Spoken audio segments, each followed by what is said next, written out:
संबित पात्रा, मुझे ये नहीं समझ में आता, दिल्ली में भी प्लानिंग हो जाती है, वो भी प्री प्लान्ड दंगा हो जाता है। बेंगलुरु में भी प्लानिंग हो जाती है, ये भी प्री प्लान्ड दंगा हो जाता है।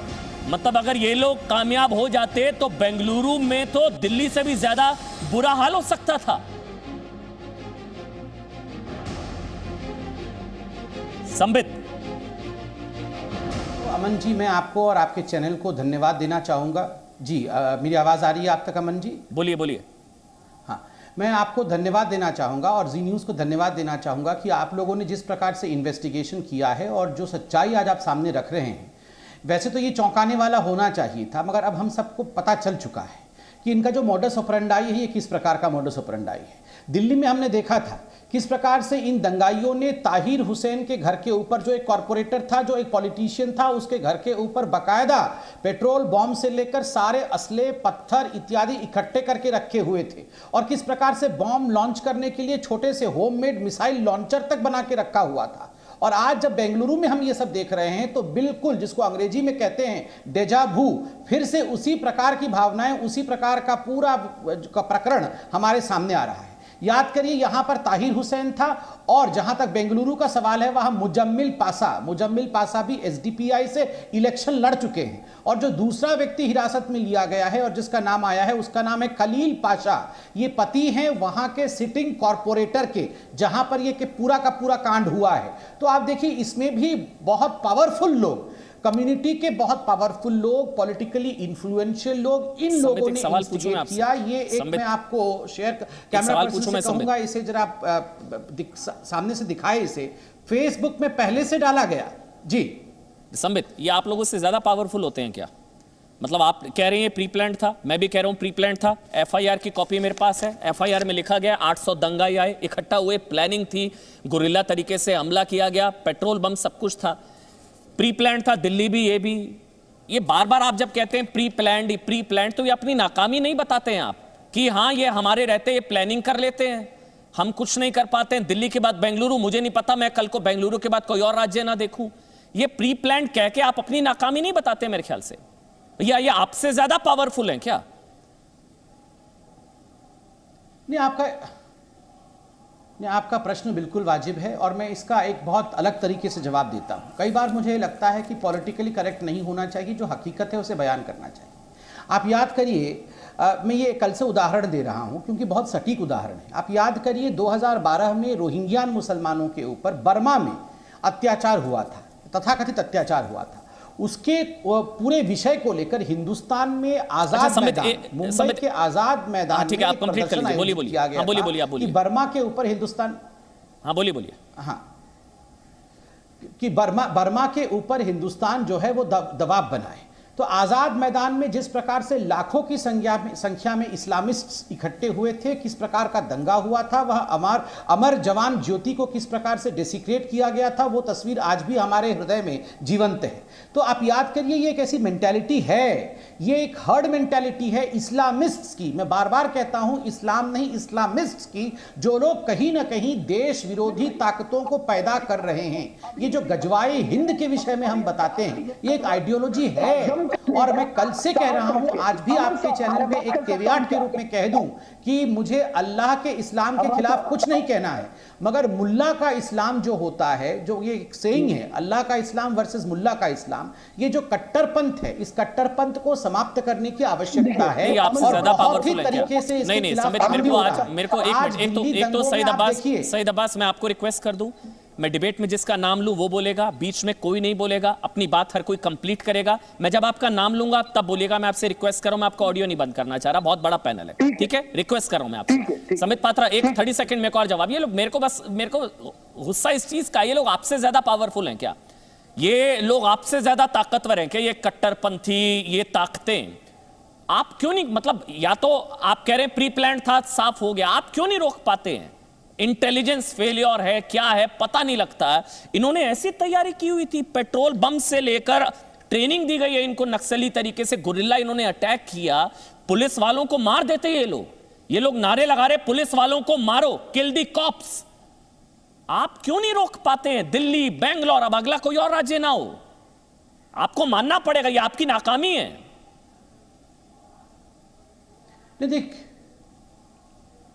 नहीं अमन भाई, मुझे लगता है कि देखिए जिस प्रकार से पूरे बेंगलुरु को आग में धकेल देने की एक चेष्टा थी, पूरा बेंगलुरु धू धू करके जलता, यही इनकी इच्छा भी थी, किंतु एक इलाके में इसे कंटेन रखना, जिस प्रकार से पहले हवाई फायरिंग करके और उसके बाद बाकी सेक्शन सीआरपीसी 144 इत्यादि लगा करके पूरे के पूरे उस इलाके को कंटेन कर देना, 145 लोगों को हिरासत में ले लेना, कॉन्स्पिरेटर्स को जेल में डाल देना, आज सरकार ने काम किया है और उसे पूरे बेंगलुरु में फैलने नहीं दिया है। मगर आप याद करिए, ये मैं नहीं कह रहा हूं, आप याद करिए, बंगाल के एक बहुत बड़े नेता ने कहा था, फुआद हलीम उनका नाम है, बॉबी हकीम उनका नाम है, और उन्होंने कहा था ये जो एरिया आप देख रहे हैं ना, एक रिपोर्टर को, कि ये जो एरिया आप देख रहे हैं इसको मिनी पाकिस्तान कहते हैं और ये पूरी तरह से हमारे कब्जे में है। तो कहीं ना कहीं ये जो एटीट्यूड है, मैं आपके पास आऊंगा, पूरे शहरों में अपना एक मिनी इलाका बनाने की कोशिश करता है और डराने की कोशिश करता है। ठीक है, चलिए अब आप बोलिए सैयद अब्बास, ये डरे हुए लोग थे,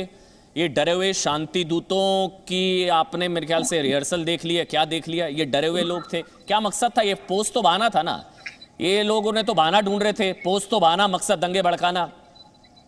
जी बिल्कुल भी नहीं। अमन साहब, मैं आपसे एक छोटी सी गुजारिश करता हूं, जितना समय आपने संबित पात्रा जी को दिया मुझे भी दीजिए, क्योंकि हाँ वो प्रवक्ता है, नेशनल स्पोक्स पर्सन है, लेकिन मैं पैनल में मैं ही बेंगलोर का हूं और मैं ये जो केजीए हल्ली है, डीजे हल्ली है, ये इलाके को बहुत अच्छी तरह से जानता हूं। मुझे केवल 1 मिनट का मौका दीजिए बस। सबसे पहली बात, जो नवीन, वो मर्दुद नवीन ने जो पोस्ट किया था वो बिल्कुल गलत था, मैं उसे कंडेम करता हूं, उसकी निंदा करता हूं। और उसके साथ साथ जो भी हुआ था उस दिन, जलाना, दंगा फसाद करवाना, बिल्कुल गलत था। मैं भी बेंगलोर का रहने वाला हूं पूरी जिंदगी, मैं भी मुसलमान हूं, लेकिन हम नबी ये नहीं सिखाते कि दंगा करो, फसाद करो। वो जो किए हैं उन पे मैं आपको बता दूं कि मुझे शर्म आती है पे जो खुद को मुसलमान बनाते हैं, क्योंकि मुसलमान ईमान वाला कभी नहीं कर सकता। ये बिल्कुल घृणा की बात है, निंदा करने की बात है, अनकंडीशनली। दूसरी बात, जनाब संबित पात्रा का मैं बहुत बड़ा फैन हूं, दुनिया जानती है, लेकिन उनके हाथ से कलाकार जो करते हैं उसका, ना कि स्पोक्स पर्सन का। भाई साहब, 2 साल से आपके साथ डिबेट कर रहा हूं, क्यों नहीं करते एसडीपीआई पे, क्यों नहीं पॉपुलर इंडिया पे बैन नहीं करते? बैन कर देंगे, ये कर देंगे, एनआईए में है, में है, बैन करो। मैं आपको एक हिंदुस्तानी होकर बोल रहा हूँ, एक मुसलमान होकर बोल रहा हूँ, बैन करना चाहिए। ऑब्जेक्शनेबल है, ये इनको हास्य का विषय लग रहा है अमन भाई। यहाँ पर पुलिस स्टेशन के अंदर अटैक हो जा रहा है, अंदर घुस करके डीसीपी तक को छोड़ा नहीं जा रहा है और इनको ये हास्य का विषय लग रहा है। यही दुखद है कि इनको आपने बोला हास्य का विषय लग रहा है।